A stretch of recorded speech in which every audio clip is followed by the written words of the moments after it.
This is Gail Lenstrom, host of Playtime on WIOX Roxbury. It's Sunday, July 19th, 2020, and time now for a special edition of Playtime, a theatrical radio Zoom simulcast in collaboration with the Open Eye Theater of Margaretville called Monologues Free for All, a collection of 15 brand new short, humorous, and dramatic monologues written and performed by Open Eye Theater playwrights and actors from as nearby as Roxbury, New York, and as far away as New Zealand. Monologue Free for all zooming to you live right now on WIOX 91.3 FM, WIOXradio.org, and MTC Channel 20. So without further ado, and to explain how this new world of Zoomer theater is going to work, please welcome the producing artistic director of the Open Eye Theater, Amy Brockway. Thank you, Gail. And now I think you are in for a treat. You're about to see and hear 15 brand new short monologues performed by some of our favorite actors. Some monologues are so new, they've never been performed before. None of them have been published. Some were written during the era of COVID-19 with subject matter touching on isolation, relationships, and yes, even Zoom.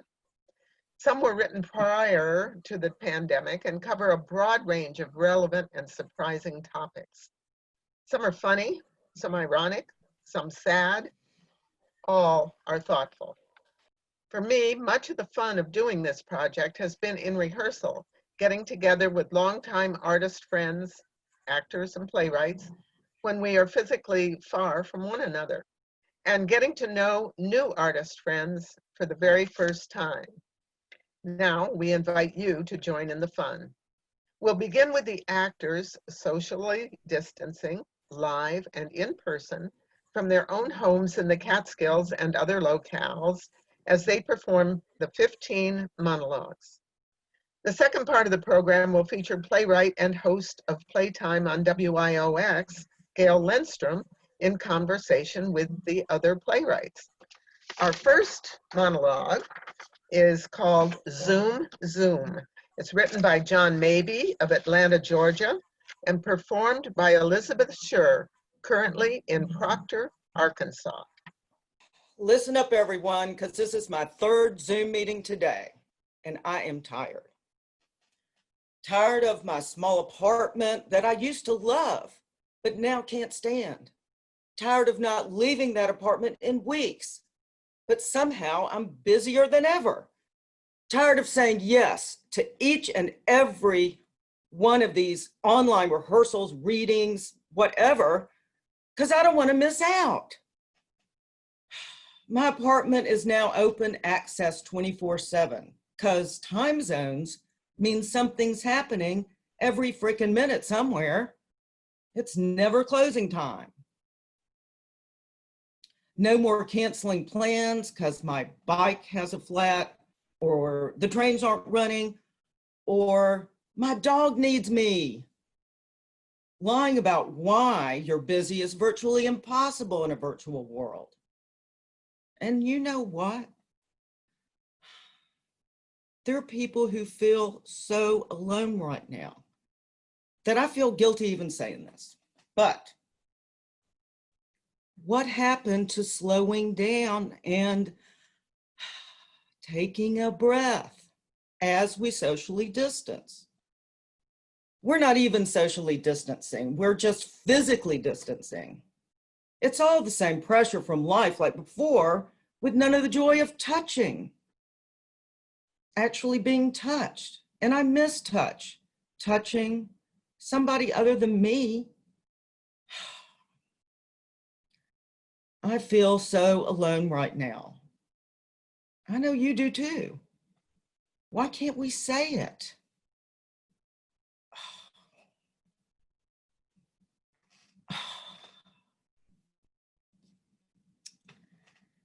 Hey everybody, sorry, I was muted again. Just saying how psyched I am about tonight.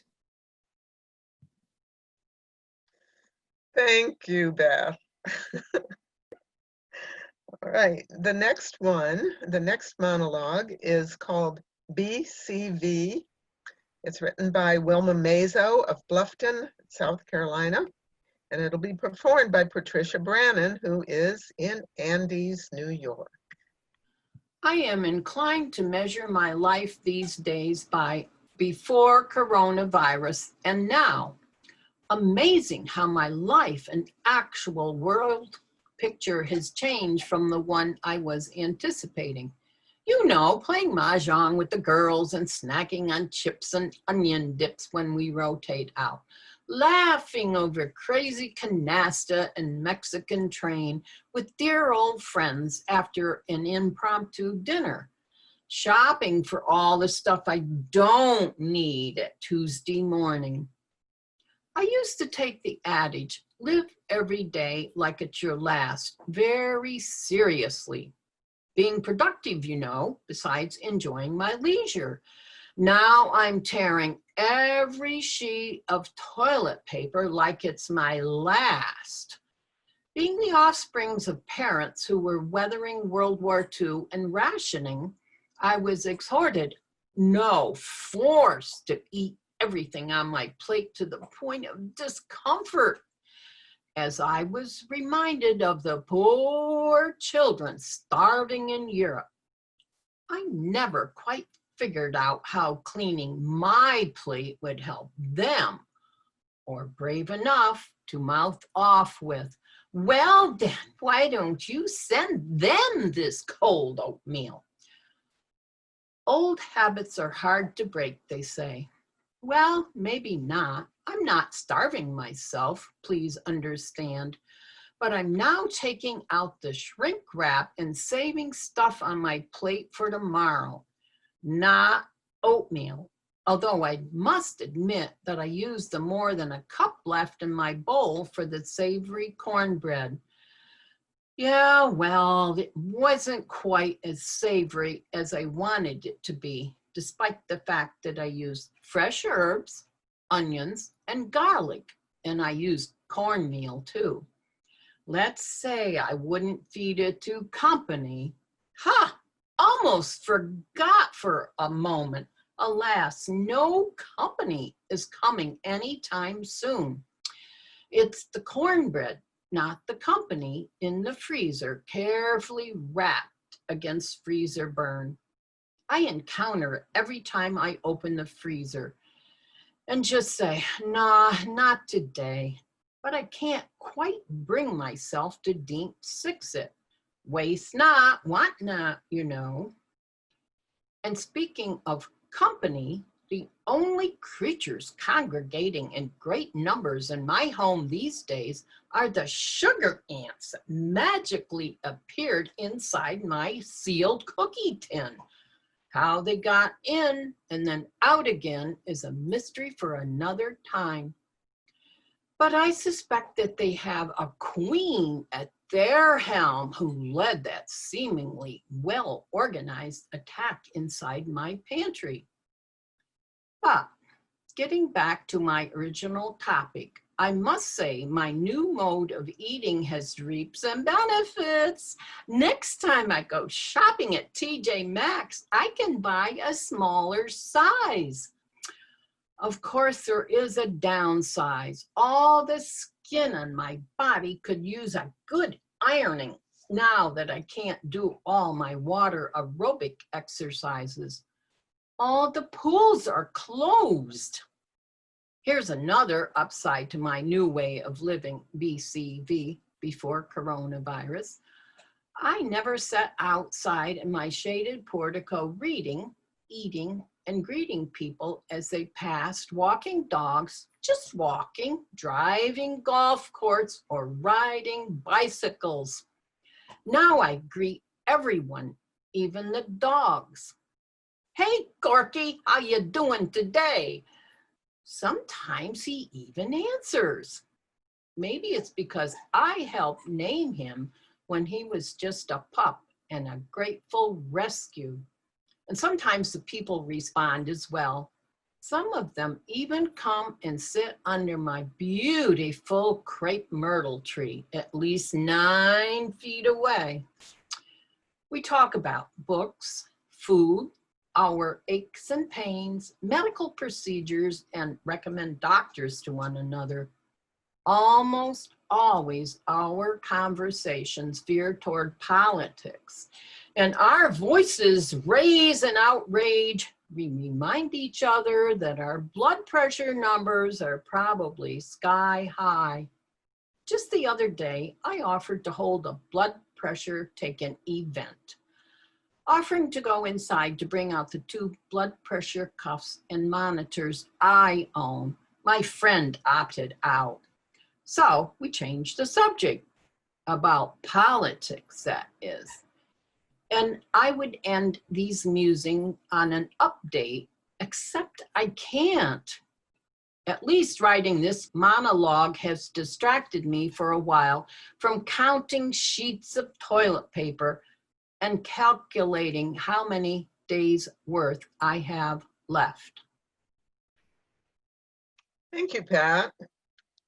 Next up is a monologue called A Passover Eulogy, a 5th question, written by Hank Kimmel of Atlanta, Georgia. And it's performed by Marcy Thorne, who is in Forest Hills, New York. Is anyone listening?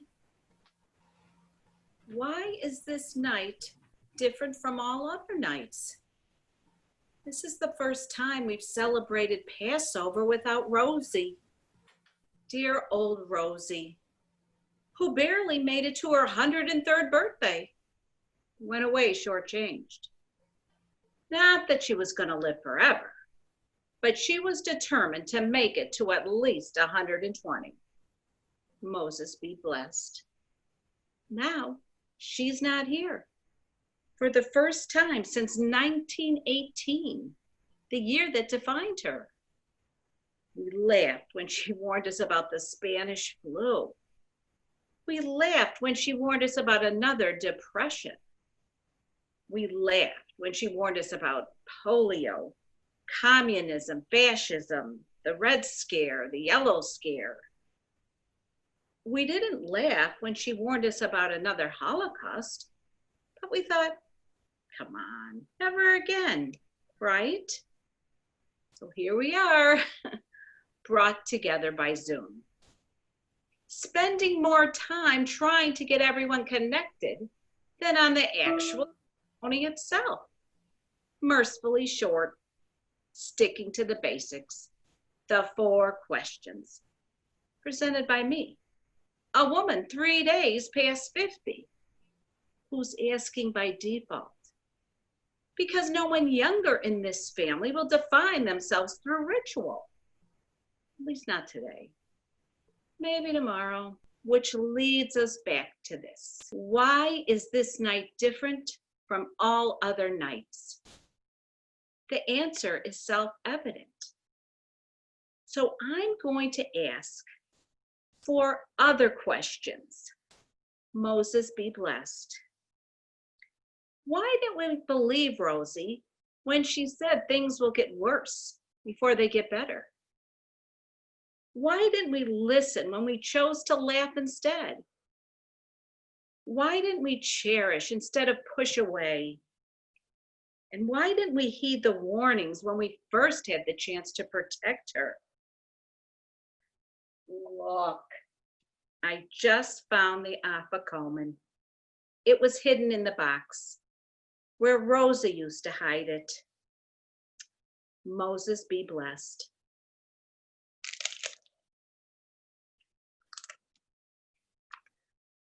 Thank you, Marcy. The next monologue is called Company, and it was written by Sybil Rosen of Whitesburg, Georgia. I get to perform that one, and I am in Eulogy, Florida. Self-isolation is no problem when you have ghosts for company. I'm not talking about the newly dead. Oh, no. not the preyed upon thousands, the ones hooked like fish on breathing machines, dying with their hands unheld, saying goodbye on FaceTime. They occupy your loneliness whether you want them to or not, haunting your dreams by staying so alive. No, I prefer the long dead.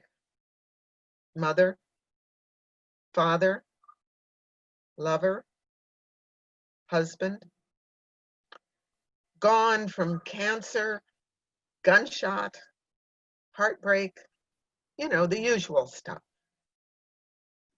The ones are past fear, past arching pain, comfortable with tales of death dancing on the moonlocked sea. They rock on your porch in the morning and climb into your bed at night, silent, smiling,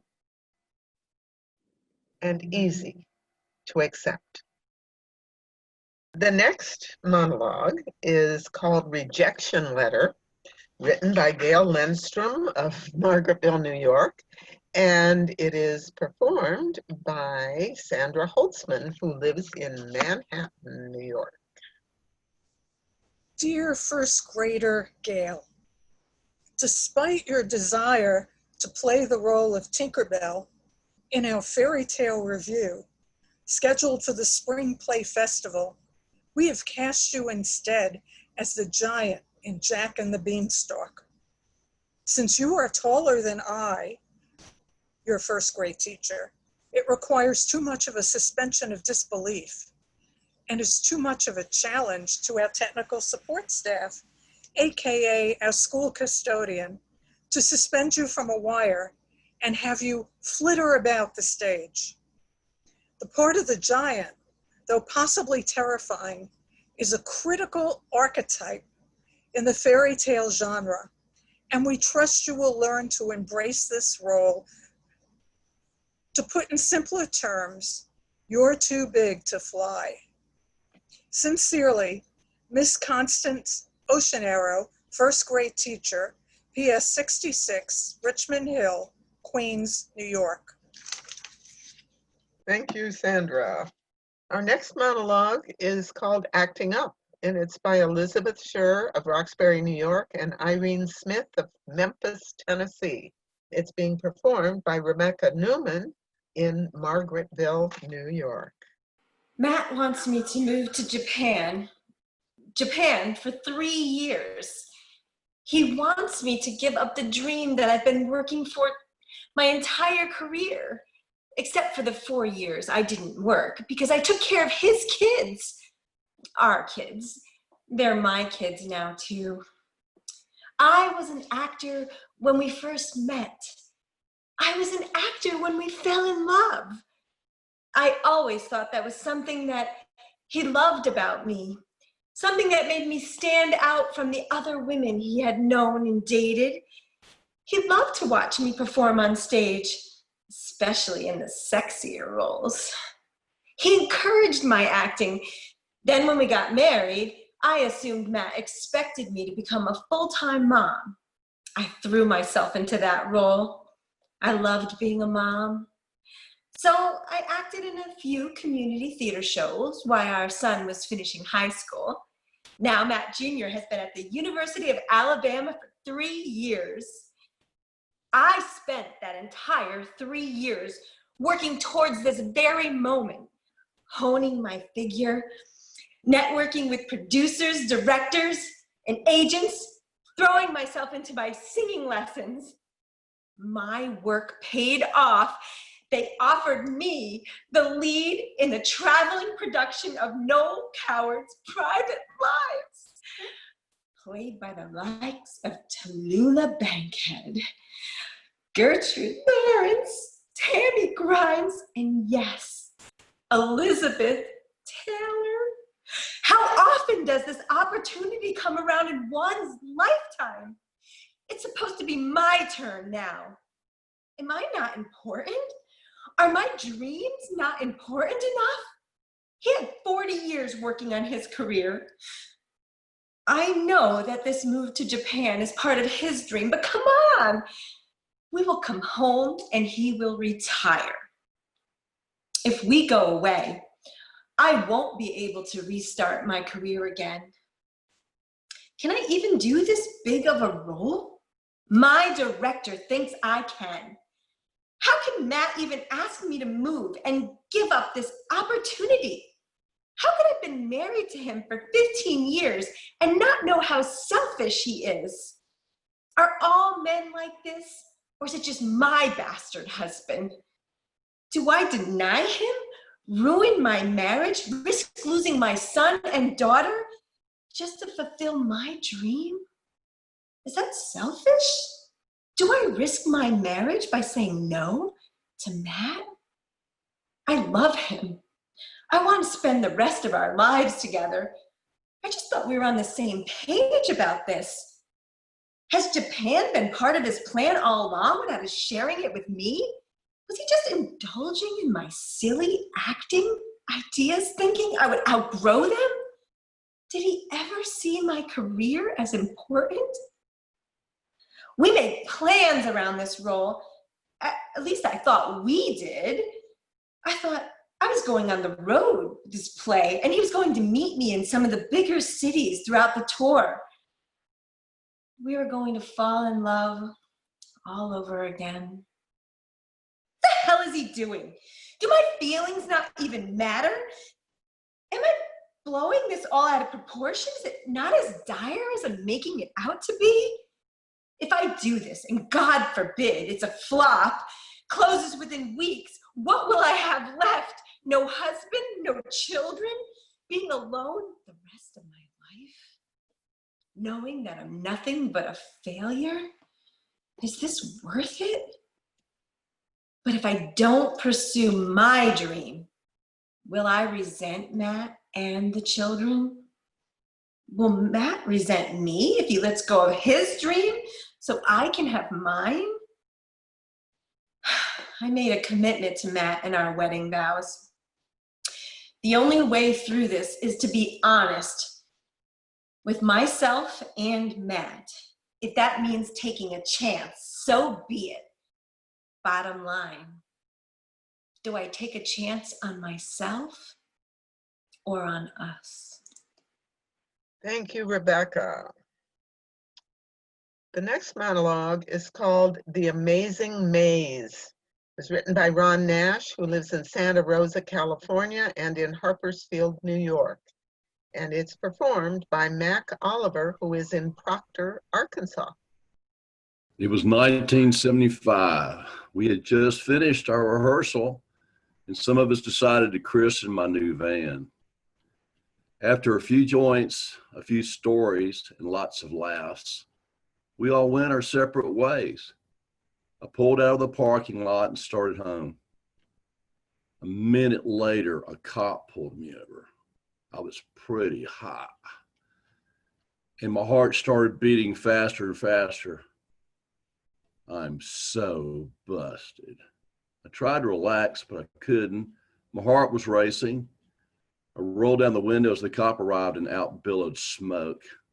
I'm dead. Bury me. License and registration. I leaned to my right to get the registration, and he added, and if you have any drugs, it'll go better for you if you tell me right now. I paused, took a deep breath, and turned to him, ready to give myself up. He shined his flashlight on me and said, "Hey, aren't you that guy, theater guy from up the road?" I answered, "Yes." And he smiled and said, "Man, have I got a story for you. 2 weeks ago, I was studying for the sergeant's test I was taking the next day. My wife was asking me these questions, and I'd answer them, and I was getting pretty uptight. I couldn't remember a thing, and it got worse as it went on. Finally, she said, "That's it, no more. They're doing the mass tonight, and we're going." I told her in no uncertain terms would I go and do all that touchy-feely stuff with those hippie freaks. Sorry, that's what I said. But she insisted and she dragged me there against my will. I was definitely not going to enjoy myself. No way. But I had no choice. So I went. 100 people sitting in a circle. And this guy, it was me. So you said, close your eyes. And I did. And you said to count back from 10 and relax. I counted. And by the time I reached 3, I was starting to relax. There was music playing and we're doing these exercises. And by the time it ended, I was jelly and I had a big smile on my face. We laughed all the way home. And then we had a drink and made love the way God wanted us to. And the next day, I scored the highest on the test. Thank you. He closed his pad and said, you have a nice night. And you walked away. Oh, thank you, Mac. The next monologue is called Bolivia, written by Dwayne Yancey of Fincastle, Virginia, and performed by Michelle McCow in Chichester, New York. Bolivia. You know why I say that? Here's why I say that. You know, Bolivia is a landlocked country, right? Up in the Andes and all that. And yet, Bolivia has a navy. Why do you think that is? It has an admiral. It doesn't have any ships, but it has an admiral. It has a motto at all of its military schools, on to the sea. Hell, it even celebrates a day of the sea. Do you know why? Because Bolivia used to have a coastline until it lost it in some war back in the 1800s. The 1800s. And Bolivia hasn't forgotten. I mean, do you know how much the world has changed since then? Do you know how many maps and globes have been made and unmade and then remade all over again? A lot. And yet, Bolivia still has a navy. And every year, people dress up in black and parade down the streets and cry out for justice.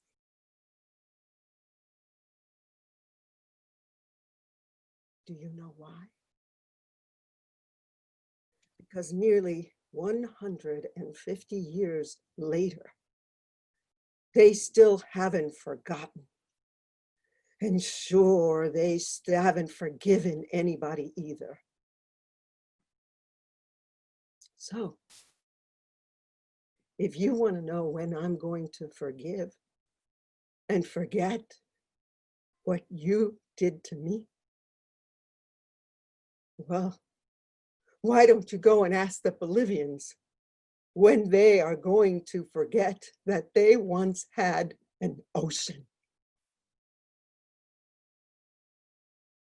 And until then, you can kiss my Andes. Thank you, Michelle. The next monologue is called Lenore Once More, written by Shannon Palmero Waugh of Pittsburgh, Pennsylvania, and performed by Roy Moses in Margaretville, New York. Reading Edgar Allan Poe while in isolation is a terrible idea.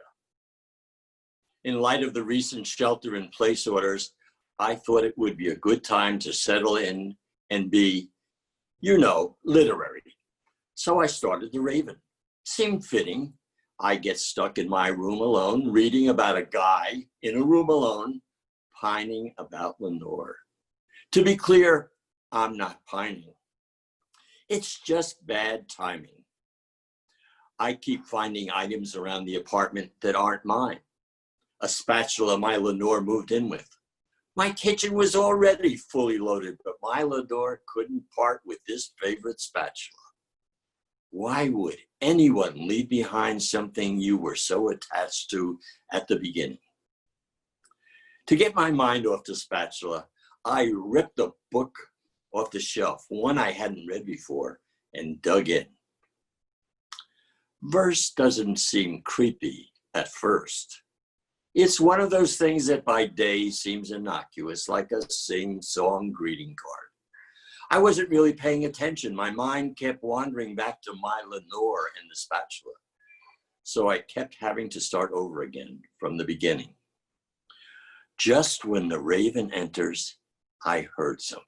No joke. It sounded like wings rustling at my window. I looked up, and that's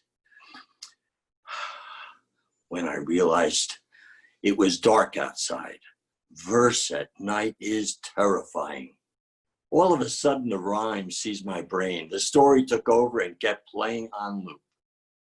That didn't seem fair, since the whole reason I picked up the book was to get my mind off of my Lenore and the fact that I'm recently single and so alone during this quarantine. To be reading about this guy who also will never more have the companionship of a spatula-loving person. And then there was this thing at the window. The only thing more terrifying than verse at night alone is the realization that you are no longer alone. I stared at the window for a long time with the resolve to inspect further. Resolve to inspect further is not the same as actually inspecting further, so I stared for a while more. Until I realized that I had no excuse to do anything other than confront my fear. My stomach felt empty as I stood up. Legs felt like jelly as I approached, my eyes glued to the window.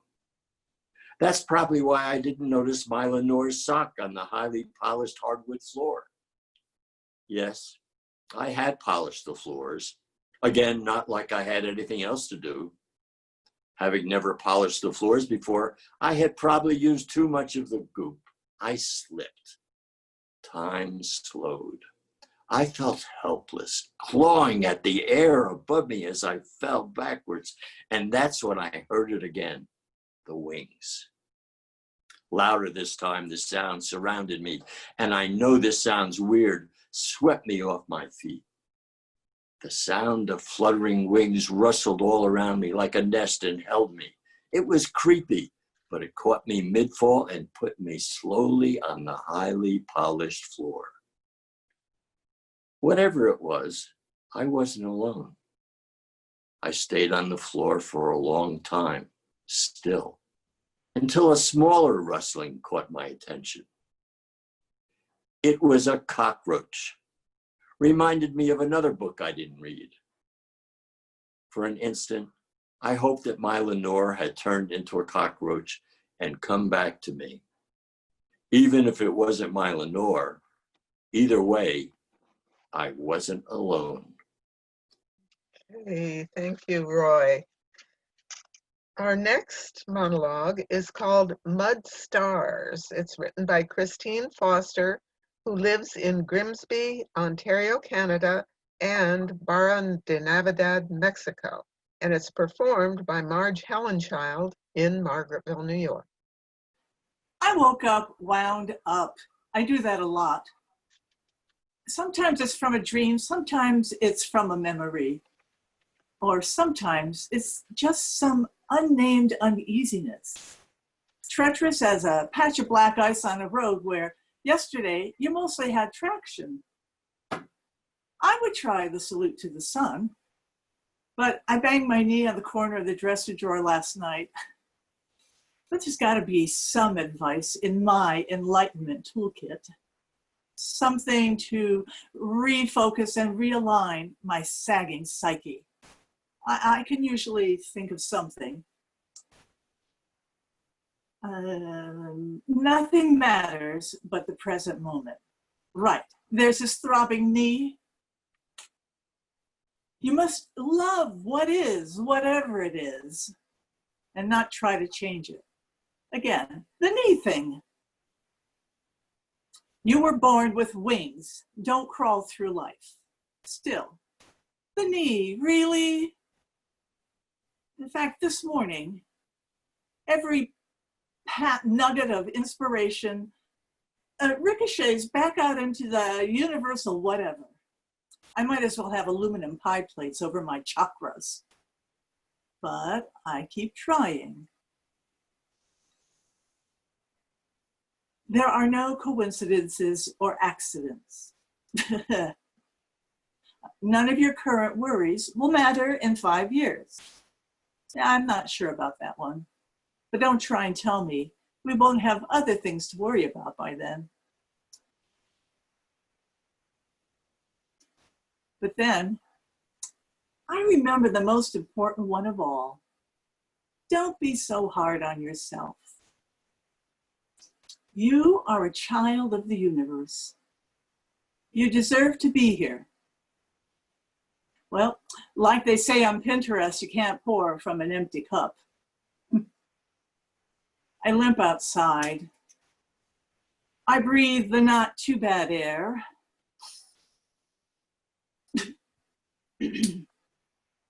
Treat everyone you meet today as if they'll be dead by midnight. Will do. But the street is empty. Oh, no, it's not. My driveway runs alongside a vacant lot. Raspberry canes, dandelions, thistles. And on the pavement beside it sits a small girl wearing a yellow sweater and red rubber boots. Next to her sits a pinky brown ball, the inflatable kind we used to use for dodgeball.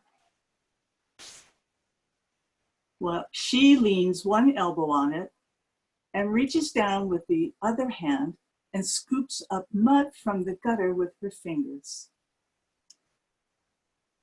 Wow. Her tangle of hair falls forward as she begins to draw designs on the boots with the mud.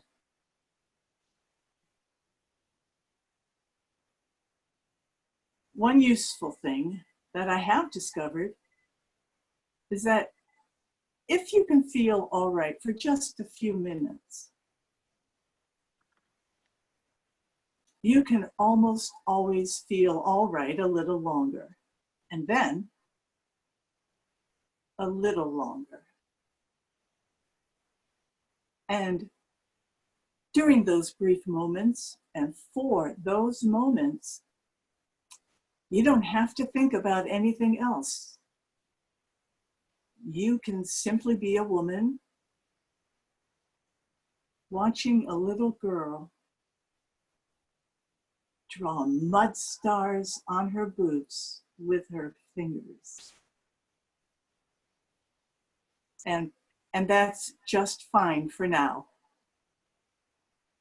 Thank you, Marge. The next monologue is called Nourishing Marion. It's written by Rex McGregor of Auckland, New Zealand, and performed by Pip Merrick in Phoenicia, New York. Don't laugh. I've had a revelation, a visitation. Not exactly from a flight of angels, but close. I want to share the miracle. Until last week, I was extremely depressed, stuck here all alone, wallowing in self-pity. Then one day, my French doors were open. A sparrow hopped in, right onto the carpet, followed by another one and another, half a dozen or more. I was too stunned to do an accurate count. The birds moseyed around for a while, chirping. Then they popped out again and flew away. I thought I must have been dreaming. You have to understand, I've lived in this apartment for 40 years. Nothing like this has ever happened before. But the next day, they came back, and every day since, staying longer each time. They're so tame, the darling creatures. They eat out of my hand. I've only been feeding them since yesterday. That's not what attracted them. It's as if they sensed my loneliness. You'll think I'm silly. I've written a poem. Would you like to hear it? I scatter breadcrumbs for the sparrows. I love their revelry. My heart's besieged by slings and arrows. The birds are feeding me. Okay, thank you, Pip. Our next monologue is called Teen Reading Program, written by Judith Pratt of Ithaca, New York, performed by Irene Keeney in Memphis, Tennessee. This is like so ridiculous. My mom thinks everyone should read 90 books a day like her, as you can see. So she goes and signs me up for this whack summer reading club. Are you bored out of your mind? Not even. I wish I was bored. I'm so past bored, it's not even funny. Kick back with a book. Lame city. Are all your friends on cool summer vacations? Like, how would I know? I have to sit here reading literature, so I never see them. My social life is completely tubed. Each book read and reviewed earns a stamp on your handy iBook card, up to 5 stamp on each iBook, and a ticket to our What's Buzzin'. Woo! I mean, way too cool for school. Not. All participants enjoy a free roller skating party. Wow, that will like totally enhancify my social life forever. Maybe next week we can go to the Bolorama. It gets worse. Like, this loser club at least lets you read, Stephen King or Terry McMullen or whatever. I mean, they don't care, just read it. So I'm cool with that stuff. I mean, I'd rather be hanging out or going to the mall or something, but they're not completely tedious and boring, so like, I can deal. Then my mom sees what I'm reading, and I'm like so busted. I mean, mom gets all stressed and says those books aren't literature, and what's the point of a reading list if it's all totally worthless junk that only moron idiots read? And I'm all like, hello, that moron is like your daughter. And she just starts pulling stuff off these shelves like I'm not even there. Next thing I know, I have this pile of lame sauce books that will take me the rest of the year to read if I don't completely flip out first. I mean, I could be getting brownie points and read the books from next year's English class. Anything would be better than this moronic stuff. Sorry, my mother would go mental if she heard me talking like this. Not only am I dissing her favorite tome by cursing at it, but I'm using nasty non-PC language. But I can't help it. I hate this. It sucks. I hate it. I hate it so much. So anyways, here they are. My mom had them in some kind of weird order, like all the women and all the history stuff, like that, but it didn't do much for me. I've been piling them up different ways for different days, in order of thickness, in order of color, in order of how much I hate them. The pile never gets any shorter. They made movies out of a lot of these. Like, there are about 1 million of this one, David Copperfield, all just as lame as the book, which is not about magic, just for your information. And Grapes of Wrath, very retro, but whatever. I mean, I've IMDb'd the hell out of every one of these. But then, as if my life isn't totally out of control already, my mom said I have to, read the books, not spend all my time online hunting out movies and watching them. She hates computers anyway. It's so bogus. Then like that's not enough. She actually banned my laptop so I wouldn't look up the info on these books. I mean, no wonder I'm getting all hate speech about this. Okay, so maybe I'll try this one. Brave New World. Well, we could sure use a new world around here. Do you see my mom anywhere? God, this machine is so slow. I could really use a new... Oh, Wikipedia. Finally. Hypnopedia. The hell is... Oh, cool. I wish I could go to sleep and have all this literature just morph into my mind. Promiscuous sex and drugs. Whoa. Humanity is carefree, healthy, and technologically advanced. War and poverty have been eliminated, and everyone is permanently happy. I wish. When was this written? 1932? No way. Recreational drug use has become a pillar of society, and all citizens regularly swallow tablets of soma, a narcotic tranquilizer that makes users mindlessly happy. Excellent. Where do I get some of that? Marnie, dinner. Time to set the table. Marnie, get a move on. Just let me finish this chapter. All right, thank you, Irene. Our next monologue is called Great Awakenings, written by Gail Lenstrom of Margaretville and performed by Ward Stevenson of Andes, New York. Good morning, and welcome to Great Awakenings, the weekly WIOX radio show that awakens our listening audience to unusual sounds from around the world. It's 6 a.m. on Sunday, August 28th, 2011, and this is Blair Vibe, BLAREVIBE, rousing you this morning with the resonating tones of a Tibetan singing bowl. Broadcasting live from within the acoustically ideal chambers of the Widow Jane Mine in Rosendale, New York. Well, live for now, and I hope still by the end of this broadcast, since it's raining buckets outside. Apparently, Hurricane Irene, which was predicted to impact New York City, has turned north during the night and is flooding the area. The water is rising in the mine, and there seems to be no way out. I was given permission to spend the night here so I could broadcast at 6 a.m. But as the waters rose, I sought higher and higher ground, and I'm now atop the highest limestone pillar I could find, about 800 feet into the mine.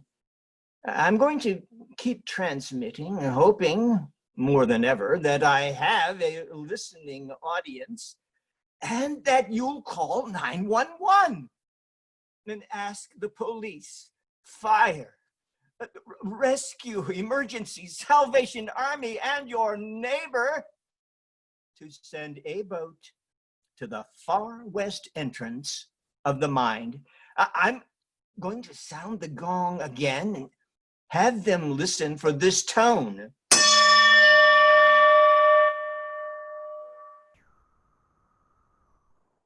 Blair, get a grip, but go back to the script. You fortunately laminated to keep it clean and dry. As a bit of history, the mine was operational from 1825 to 1970 and supplied the cement for the base of the Statue of Liberty. The same type of dolomite limestone rock was used to make the cement for the base of the Brooklyn Bridge, the Washington Monument, and the wings of the Capitol. The Widow Jane Mine has always been on my bucket list. Oh, dear, it's maybe not the best choice of words right now.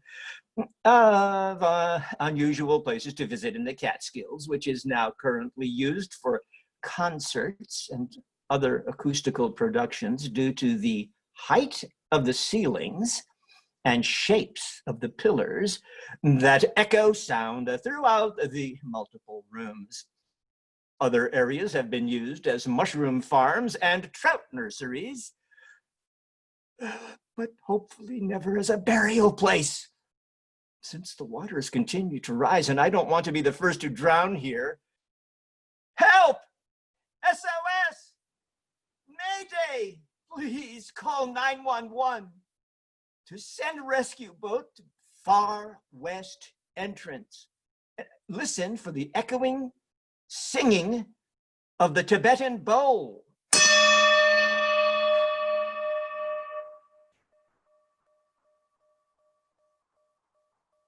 I sense my life passing before me.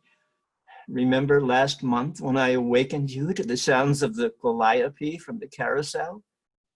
At the Farmers Museum in Cooperstown, New York. Such good times we've had.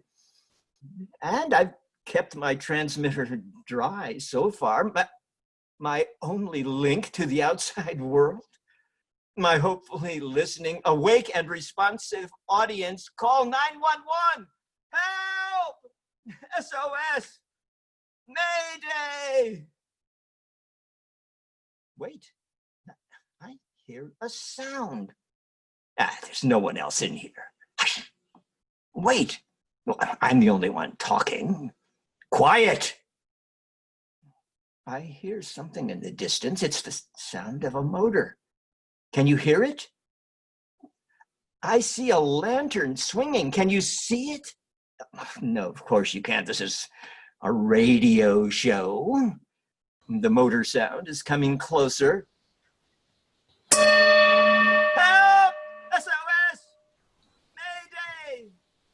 Over here! Yes, yes! It's a big yellow rubber boat.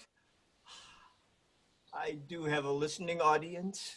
Thank you, thank you, thank you for tuning in to Great Awakenings and responding to my call.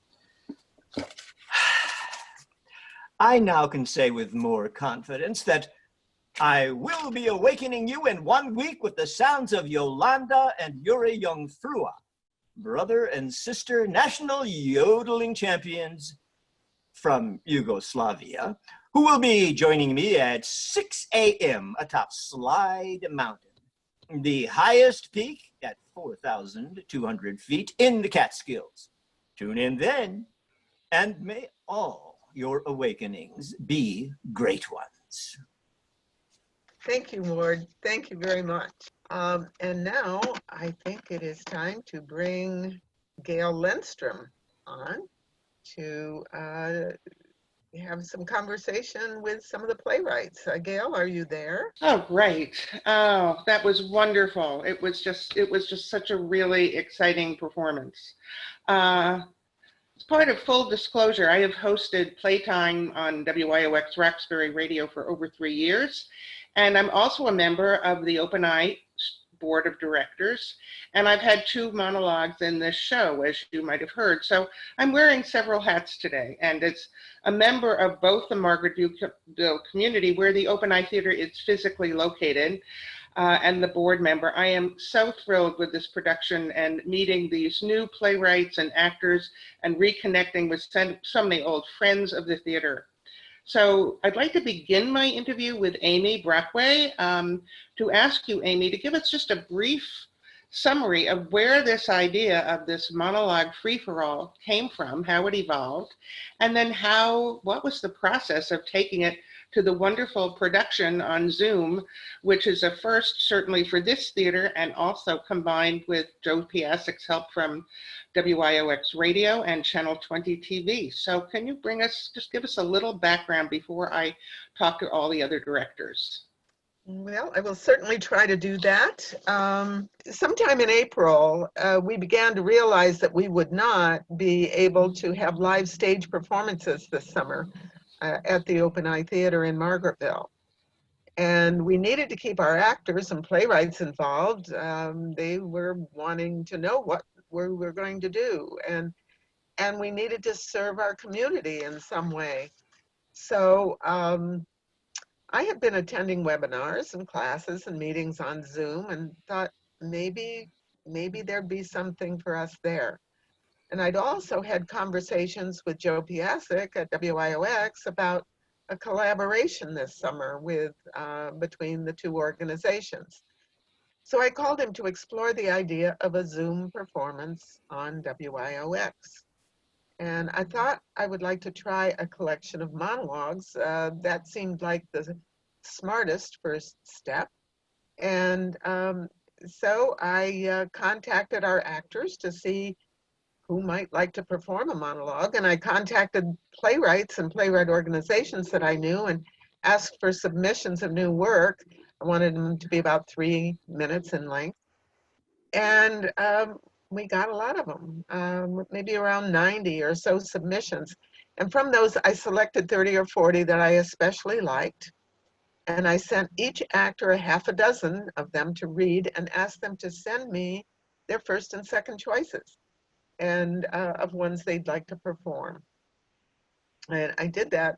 I wanted them to have a couple of choices because I was really afraid that everyone would want to do the same monologue. But that didn't happen. And the wonderful thing was that every single actor got their first choice. So the monologues you saw today were chosen by the actors and the playwrights, you know, they chose the playwright and the monologue.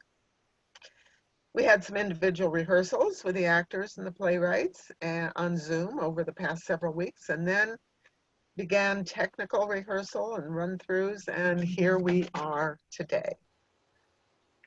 Okay, thank you, Amy. And I might say that you made excellent choices, and so did the actors in choosing what monologues they wanted to be doing. All right, one thing I want to talk to the actors about is that if you notice, we have about 45 minutes remaining of the program and 15 playwrights to be talking with. And it sort of be like speed dating a little bit. Usually on my radio show, I have maybe 2 playwrights in an hour. They have a lot of time, but today it's going to be kind of a lot quicker. But I hope we will sort of have a theme. The theme basically is what prompted you to write this. And you will notice that 9 of the 15 plays were pandemic related. They were either written during the pandemic or they were response in some way to the pandemic.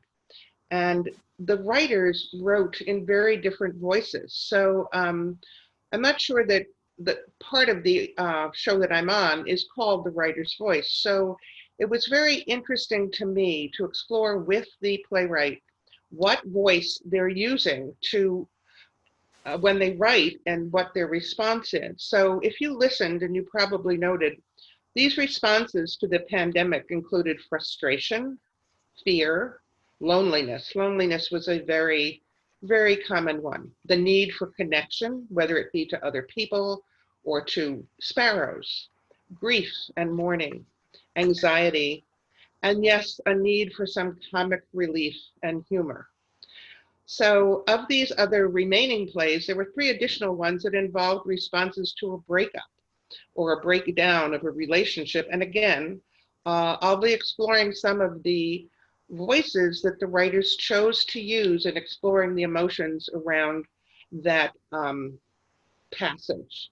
And there was also one rant, a milder rant that you just recently heard by the teenager complaining about her summer reading program. And then there were 2 that I had written that were also sort of memories, reflection pieces, because I found a lot of people in this isolation had time to reflect and look back on different parts of their lives, their memories of being rejected or their memories of good times. So there were a couple of pieces about that. But I'd like to begin actually with play number 1, which was part of the pandemic series called Zoom Zoom. And that was by John, maybe, and it was read by Elizabeth Scherer. If we can bring them up, John and Elizabeth. Yes, hi Gail. Hi, John. Hi, Gail. Great to see you. And Elizabeth? Is Beth there as well? Yes, I'm here. Oh, great. It's very interesting because I know we just said, why did people choose this play? And Beth teaches college at SUNY Delhi, and she's been on Zooming meetings for 3 months nonstop. So I'm sure you saw the frustration in this, and that had to have been, was that your cause, your reason? Well, yeah, I just really identified with it because I actually did that so many times with classes and meetings where I was muted, and I had said all this and then you discover you're muted. So it was very familiar and comfortable. Right. Well, thank you for choosing it, and you did a wonderful job portraying your frustration. I could feel every bit of it. I feel the same way often. And we will be returning to you with the curtain call at the end. But to John now, it's been great meeting. I've known Beth for years. Beth was on my program. She wrote one of the other pieces, and we'll be talking with her again, actually. So, John, can we bring John back? Yes, hi. Hi. It's been great having this conversation with you. What prompted you to write this piece? Oh, I think when the pandemic started, one of my concerns was feeling disconnected. And to my surprise, I was working with different theater companies, not only across the US, but also in Europe as well. And whether it was morning, afternoon, evening, or middle of the night, there was always something that I could participate in. And at first it was wonderful and slowly became overwhelming. And I realized a part of caring for yourself during the pandemic is being able to say no and to really engage in that self-care as you engage. Great, thank you. We've had some wonderful conversations, and actually John just agreed today to be on my August 18th show to talk a little bit more about, you had studied psychotherapy, or you studied doing therapy with people? Yes, I have a master's in professional counseling, and I use a lot of my training as a counselor in my writing process. So yes, he was telling me he sort of has a dialogue, like he pretends the therapist between the character he's developing and him as a therapist. So we will be exploring that further in August, on August 18th in Playtime on my regular Tuesday radio show. So I look forward to seeing you then.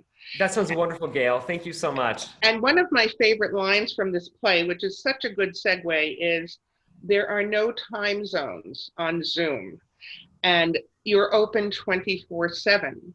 Which brings me to the next playwright, which is Rex McGregor from New Zealand, from Auckland, which was Nourishing Marion. It was 13, the play. Rex, can we bring you up? Hi, Gail. Hi, Pip. Hi.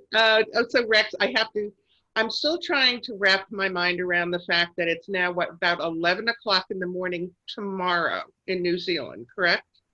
Monday morning. Monday morning in New Zealand. So this has already happened. So I really have trouble with it. I know, Carl Sagan said time is what keeps everything from happening all at once, but I'm having a little problem with my time dimension and figuring out how it's tomorrow there and this is happening here and it's still Sunday and whatever, but it was a perfect segue. Pippa, are you there? I'm right here. You're right here with the sparrows. Yes, I am. So John, I'm sorry, Rex, tell me a little bit about your motivation to write this, your inspiration for the sparrows and this lonely woman who finds companionship in the pandemic. Okay, so I actually wrote this play a few months ago. New Zealand was in lockdown, and somebody in our apartment building was obviously feeding sparrows from their balcony because a lot of people weren't allowed outside. And sparrows were landing on my balcony on the railing and doing their business. And I was quite angry and frustrated with this. So I decided to transfer this frustration into something positive. So I wrote a 10-minute comedy called The Birds Are Feeding Me. And this monologue was the climax of that play. Great. Well, thank you so much. And perhaps we'll be hearing more of you. I know you submitted the 10-minute play to the shortcuts which will be coming up on the Open Eye. And again, thank you, Pippa, this is her second performance. She performed last year for the first time with the Open Eye Theater in Margaretville in Summer Shortcuts. And it was just wonderful to have that experience of people finding comfort not only in other people, but in other species and birds. And I just had a friend out in Arizona who had such pleasure in sitting under a pine tree for the first time in months and smelling the scent of it. And that brought her such joy. And I think that's such an important thing to be doing in the midst of any way we connect with anything is something that will help us through this time. So thank you for writing that. Which brings me to the next piece, Company by Sybil Rosen of Whitesburg, Georgia, performed by Amy and Eulogy. So Sybil, hi Sybil. I had the pleasure of having Sybil stay at my house in Margaretville when she was performing her one-woman show of, I had it in my mind, of Emily Dickinson, The Belle of Amherst. The Belle of Amherst. Was that just last fall? I've totally lost track of time. Yeah, last September. Last September during the Cauliflower Festival. Year. Yeah. And now it's, yes, it hasn't even been a year. And you wrote this beautiful, haunting piece about how you found company, and Amy read it so well. Thank you, Amy. I wrote this in April, during that period of time when there were so many people dying every day. I self-isolating alone in a house that was built by my living. And so I felt like my ice was being, peopled by ghosts that are familiar to me. That's who was keeping me company. But there was also this sudden intrusion of all the people who were dying daily. So haunted by them. And I began to feel like my experience of being redefined. And there were these ghosts of the COVID victims whose deaths were so difficult. And I felt like there were so many of them, the routing into my psychic space, my emotional space. And at the same time, I had all the ghosts that are with me, like the ghost of my husband. And I've carried them for 20, 30 years now, some of them, and they're familiar, peace with them.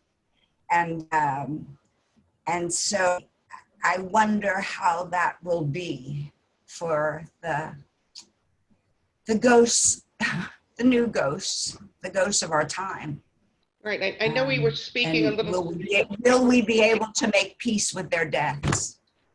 Right, we spoke about that a little bit, how so many of them were so abruptly taken, and that if artists and writers and therapists can help people in dealing with that, the gift you have now of your old ghosts, your familiar, your friendly ghosts, the ones that almost bring you comfort and have been your companions through this when you've been so isolated. I know I was telling you yesterday the little story of my Uncle Curtis, who was very dear to me, and he left me a house in upstate New York when he died. And I was with a friend once, and I said to her, I don't know what to do with this house. I didn't know whether to renovate it or to sell it or what to do. And she looked at me and she said, do something that would make Curtis smile. And I realized that I knew what would make Curtis smile, even though he was gone. And to be checking in with that, with people, I think that was also very true of the past piece of visiting Dad, that she remembered her father's smile. Even though he was gone, she could write this beautiful piece about them. So I would like to encourage the people out there listening to have these memories, to nurture, to find the pictures, to find the memories of the people of the past and the people that are still with you. Just honor those connections and ask the questions that you need to do to feel these continued connections with people. And thank you. Thank you for writing that. And a piece that does honor that is the Passover Eulogy, which was written a fifth question by Hank Kimmel of Atlanta, performed by Marcy Thorne, who was a familiar actor. She was in the first play I ever had produced at the Open Eye Theater. She played me as a 13-year-old girl. So it wasn't that long ago. She was playing a younger girl. It wasn't that many years ago. But anyway, so she's had many, many roles in many dimensions and did this so beautifully. So Hank, can you talk a little bit about how this writing of a Passover eulogy, a fifth question, developed for you? I'm part of an organization called the Alliance for Jewish Theater, and around Passover, which was in April, we had a prompt called for a telling project to write anything about COVID. The main question at Passover is, why is this night different from any other night? And this year was certainly different. Passover is one of the most connecting family holidays that Jews of all levels of observance would have a tendency to celebrate, if there's going to be one that they would celebrate. And also, too, I was reading a lot about the Spanish flu and realized there are people on this earth right now who have endured both of those pandemics. And so I was fascinated by that as someone who lived through all the past 102 years of the calamity, and suddenly now they're faced with this, and just what it means to, by Zoom, the most connecting holidays, to try to reach out. So that was the prompt for this. And I thought Marcy did a wonderful job for that too. We had a nice time connecting, and she found matzah that's probably stale by this point, although I don't know if matzah never gets stale. I don't know. It always sounded crisp when you took a bite of it, Marcy. But did you get a new one every day? Where'd you find it? Yeah, I just found it at the supermarket across the street. Oh, well, good. That's because you live in Forest Hills. I lived in Forest Hills, so I know there are a lot of Jewish supermarkets across the street where you can probably always find a matzah. So it was wonderful to have you. And thank you again, Hank, for the questions, the memories of what would Rosie, why didn't we listen to Rosie? Why didn't we listen to Rosie when she told us about the Depression? Why didn't we listen to Rosie when she told us about there would be this scare, there would be another depression, there would be, God forbid, another Holocaust. So that ability to listen to our elders connects, again, is that form of connection.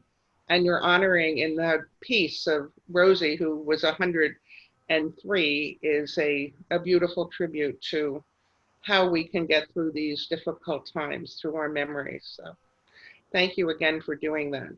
Thank you.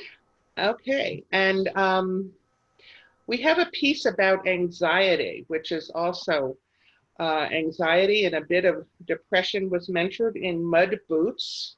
I believe that, I know that Marge is here. Right. Marge Howenchild, who again performed it. I love that bow in your hair. I love your costume. Unfortunately, Christine Foster from Grimsby, Ontario, and Barra de Navidad, Mexico, was en route from those two. She left Mexico about 3 days ago, and she's okay, but she was driving to Ontario and had hoped to be there and planned to be there by today, but had a flat tire. I just got a blowout. I just got an email from her earlier. I had hoped to be interviewing her, but I did talk to her, and she did write this piece during the pandemic. So just since you're here, Marge, just tell me a little bit about why you had a choice. You chose this piece. Can you tell me a little bit about why you chose it?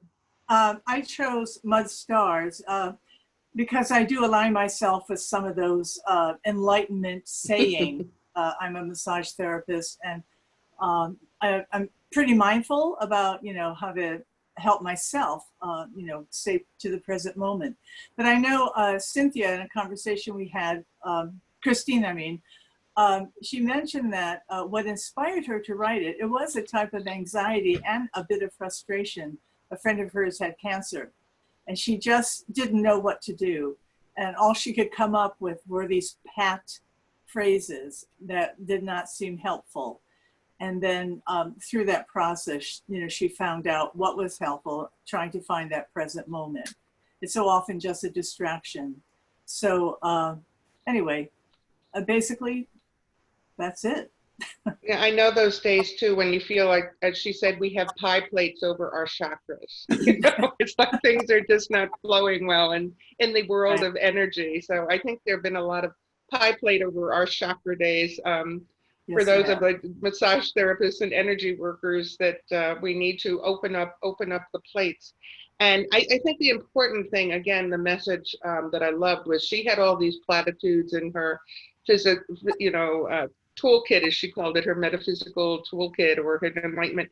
But what really counted was the lesson she learned was just to be in the moment, Right. to be in that one moment, looking at the little girl making the mud, and then you could make it another moment and another moment, and keep extending your moments of peace. So I wish for all of us going through this to keep extending our moments of peace as a way to find a way through, as she did. Again, such a different voice, so many different wonderful voices here. So thank you, Marge. And if, Christine, if you're listening or if you get to listen to this, thank you so much for writing the piece. And now to a slightly more fun part, the people who have sort of dealt with the pandemic through comic relief, through finding a sense of humor. And the, I have to say this right, BCV, written by Wilma Mazo and performed by our Patricia Brennan from Andes, who has been in many, many open eye performances. Again, it was back in the Anne of Green Gables, a big role in many of the shortcut plays. So Wilma, can you tell a little bit about what prompted you to write BCV? There is very little hyperbole in I don't believe that, Wilma, not for a second. That was the way it happened. And so here's what I would do. Every morning, I made it a point to get dressed in my finest clothes, something very different every day, put on my makeup and my earrings, take my purse, put my cell phone and my land phone in the purse, carry it out with my iPad and sit in my portico. Okay, and Pat, you chose this piece. You were looking very lovely on the screen today. Are you there? Hi, Pat. I've worked with Wilma before, and I enjoy working with her. Yes, you. Thank you, Pat. The two of you were in one of the plays I wrote as two of the M's. It was Mildred and Maud and Mabel. So, in one of the shortcuts. So, I think you were all losing your memory there a little bit, but but that's the. Moving on to the next piece, there was one other monologue that kind of was pandemic related. It was monologue number 11, Lenore, was written by Shannon Palmero during the pandemic, in response to the pandemic, and performed by Roy Moses in Margaretville, New York. So Shannon, can you tell me a little bit about the writing of Lenore once more? Absolutely. So it came from a prompt. I was reading a prompt for a monologue opportunity, and it asked for pieces that dealt with the pandemic. So the title of that, the other competition was Love in the Time of Corona. So it asked for pieces that dealt with the pandemic, how people were dealing with the pandemic, but also having the speaker address a person that they loved. So that was the start of that.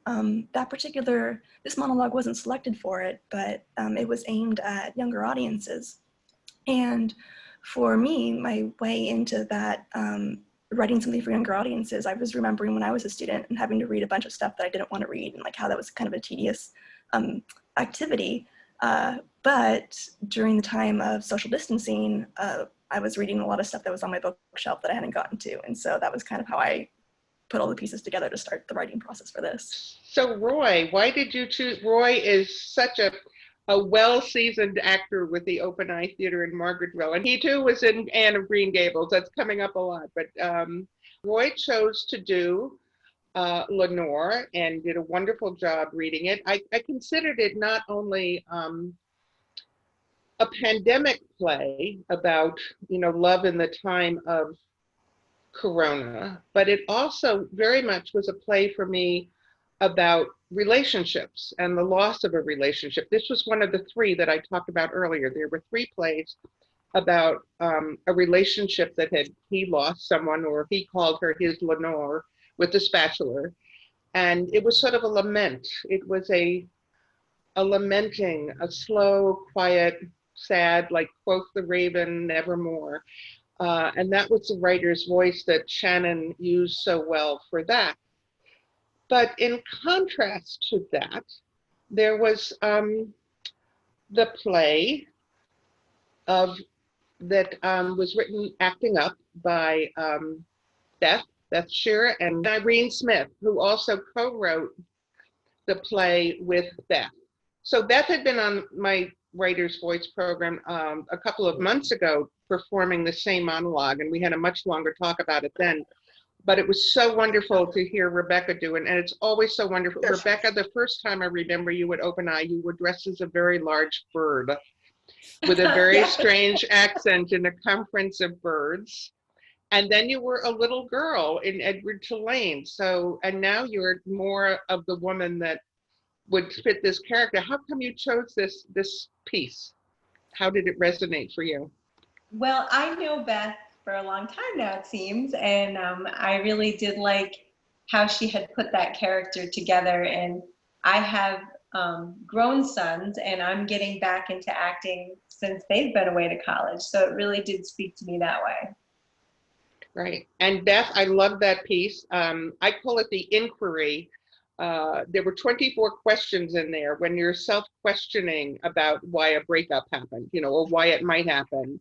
And all the questions that were, what would happen this? Why did he do this? Why did I, that should I, what will happen yet? So that was the voice that I heard in that, was the voice of inquiry. Did you and Irene work on that together, or was that intentional, or how did all those questions get in there?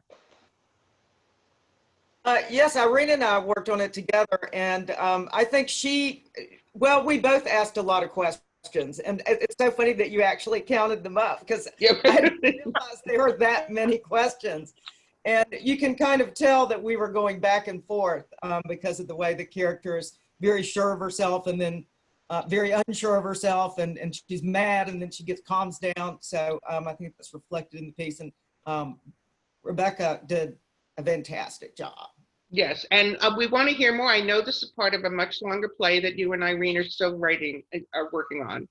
And I think I want to say one of the missions of the Open Eye Theater is to present new plays and new productions all the time. New writers, this is why we have all new writers this time, their first time. They have not been published in this particular play, though many have been published before. And that is the mission of the Open Eye Theater in this little village of Margaretville, New York. So you're probably not going to be seeing Oklahoma, but hopefully we'll be doing a rehearsed reading of your play about Kate and acting up, and hear more of it, and hopefully have you back on Playtime to talk more about the play in detail. Okay, and then the way some people deal with a breakup is a lot stronger, I would say. Anger going to an incredible, as it was called, a geological rant in Bolivia. So can we bring up Mr. Yancey and our Michelle? Yes, I'm here. Hi. So Michelle, tell me why you chose this one. I thought it was incredibly well structured, how the political aspects fit so incredibly well with the fact that this woman had been hurt, and something as valuable as an ocean was actually taken from her. And I thought it was funny, and I just thought it was so well written. I love actually performing it very much. I will second that. Dwayne Yancey of Fincastle, Virginia. I know I asked you, you said you had relatives who had been in Bolivia, but yes. It was just a wonderful piece. Tell a little bit about your motivation, or what brought you to write it. Well, both of my children did exchange trips to Bolivia, and we hosted Bolivian students in our home, and so learned some things about Bolivia during that whole experience, and wanted a way to share those. And so that was the way that came out. And then, you know, a bit of wordplay at the end with Kiss My Andes. And you learned they had a Navy that they celebrated every year, even though they didn't have it anymore. Yes, all the facts are true. You can imagine, you know, whatever hurt the speaker went through. That's up to the audience's imagination. You've written before. This is not your first rodeo, as we would say. Yeah, I've been produced in 16 countries. So right. And first time in Margaretville. Okay. Yes. Okay. Add that to your curriculum vitae. So and hopefully not the last time. And hopefully not the last time in Margaretville. I think you and Michelle make a wonderful team in performing what you write. And she certainly appreciated this piece that was probably the strongest geophysical or geographical metaphor for a rant and anger that I've heard in ever. And it's just a very unusual metaphor, which is something as a writer you're always looking to do. So thank you for doing that. Okay. Thank you. I'd be honored to be back. And a slightly milder rant, but still incredibly well performed, the teen reading program by Judith Pratt and one of our Irene Keeney of Memphis, Tennessee, who performed that as well, so well. I know we found Irene to do it, but I'm sure if you had been given the choice to do it, you would have chosen it, I believe. Judith, are you there? Yes, I'm here, but my video won't open. Hopefully we can keep talking. And Irene, can you tell us a little bit about how you felt performing this piece? It was interesting because I have always been a big reader. So I don't know. I've always I like Brave New World. I work currently at a Shakespeare company, so I love to read. So that was interesting, but it was also a lot of fun because I never get to play bratty kid roles. I always get typecast as like I had to play the giant. Yeah. It's like I never got to play Tinkerbell either, so we can relate on that one. Exactly. I never got to play pretty girls in high school. I always had to play the guys. So back to Judith. I think talking about the writers, the voice, what I had asked you before is, how did you develop this wonderful, wonderful voice that feels so real and didn't for a teenager? I mean, I know you're just a few years beyond that, Judith, but just tell us. Couple, yeah. Two ways. First of all, I trained as an actor and taught acting. And so getting inside other people's heads and voices, acting really helps with that because you just can stick yourself into another person who is nothing like you. I'm with Irene, I'm a big reader. And so that helped me when I decided to write about this teenager who didn't like to read. And the other thing that helped me was Google, because I needed the slang. So I Googled teen slang and came up with a lot of very good words. I think as this goes on, whoever plays it is going to have to tell me what the current words are. Right. Now, you hadn't written this exactly, but it applied so well. It fits so well for the pandemic and being sort of isolated at home and having to do with teen reading program, even though it had originally was written a number of years ago, I believe. Yes, but yeah, that did work well. I was surprised, and it really seemed right. You know, again, very believable. And I know you have a couple of novels and plays that have won awards in Louisiana State University and Maisie, and you have another young character in one of your books, a 13-year-old.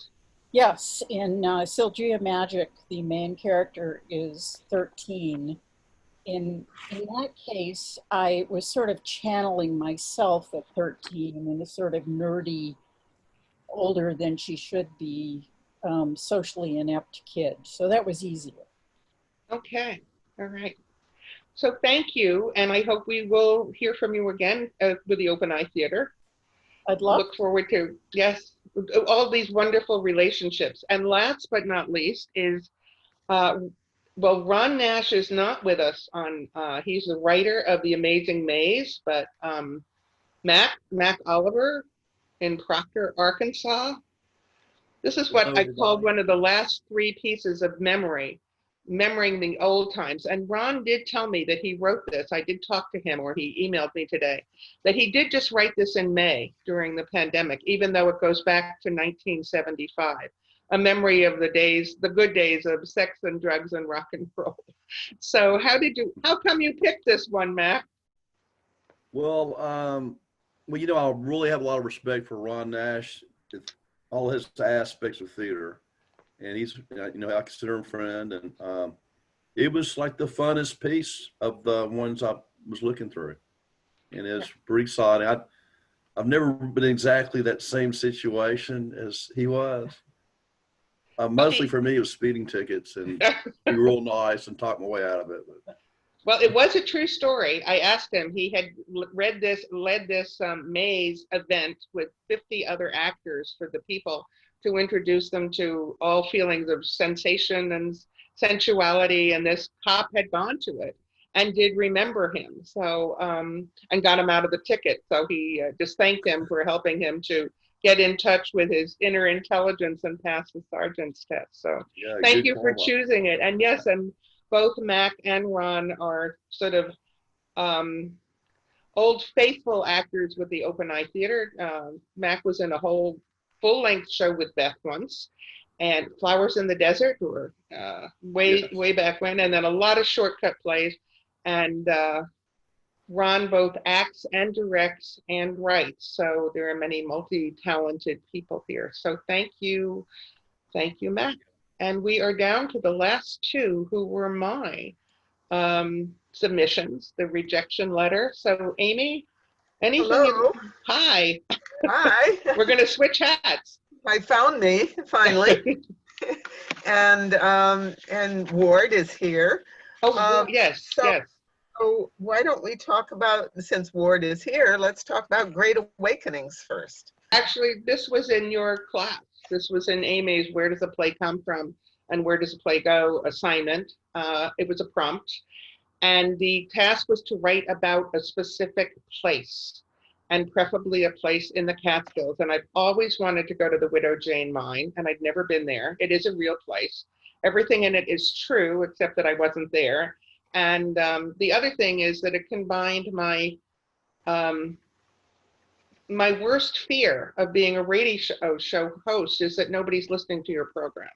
So when this man is trapped in the cave with his great awakenings and hoping, and the waters are rising, and there was Hurricane Irene on that day. So there are elements of true facts, but a lot of fiction in there that made it happen, that he's hoping beyond hope that it's doesn't become a burial ground is one of the things. So Ward, how come you chose it?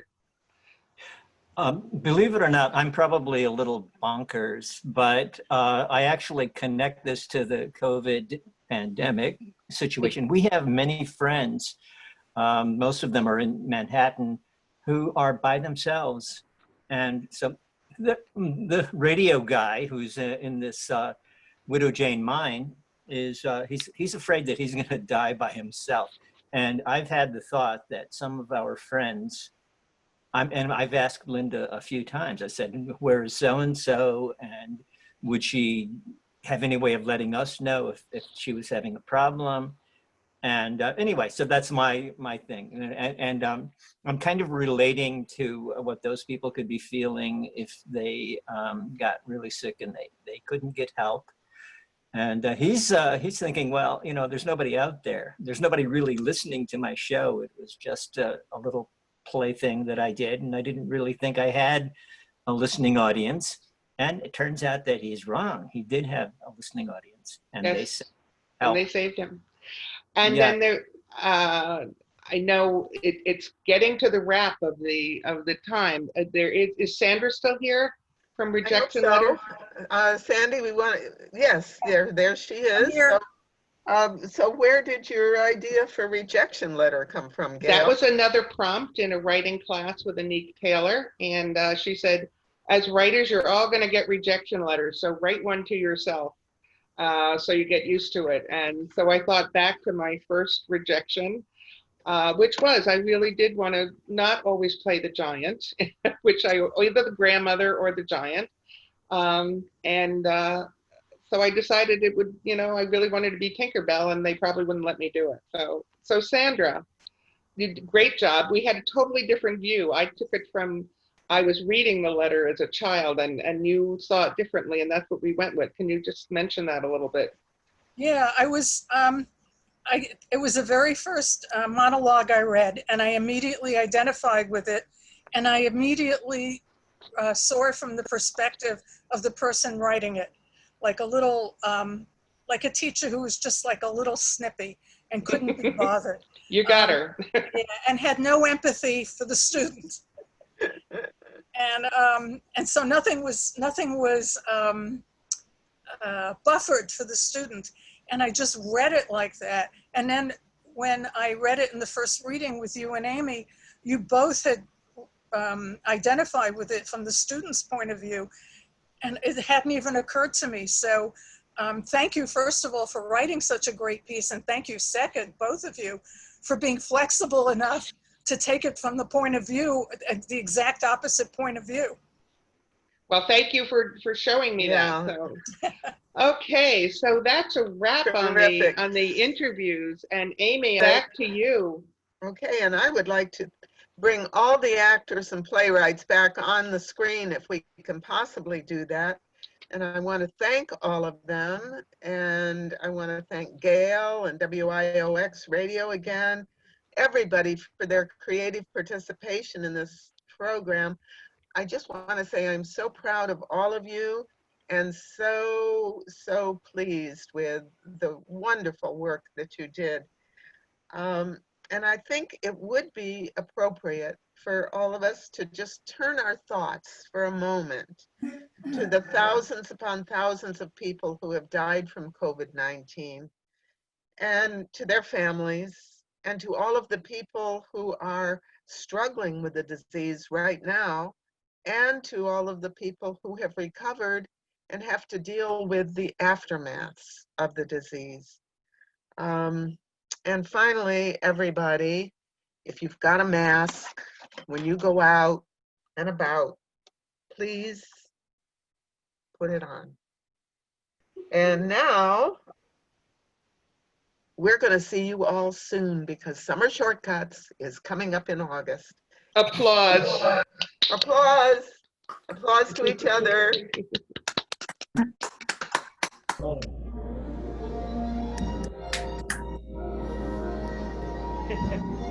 Computer's out. Wait, I want to get this one.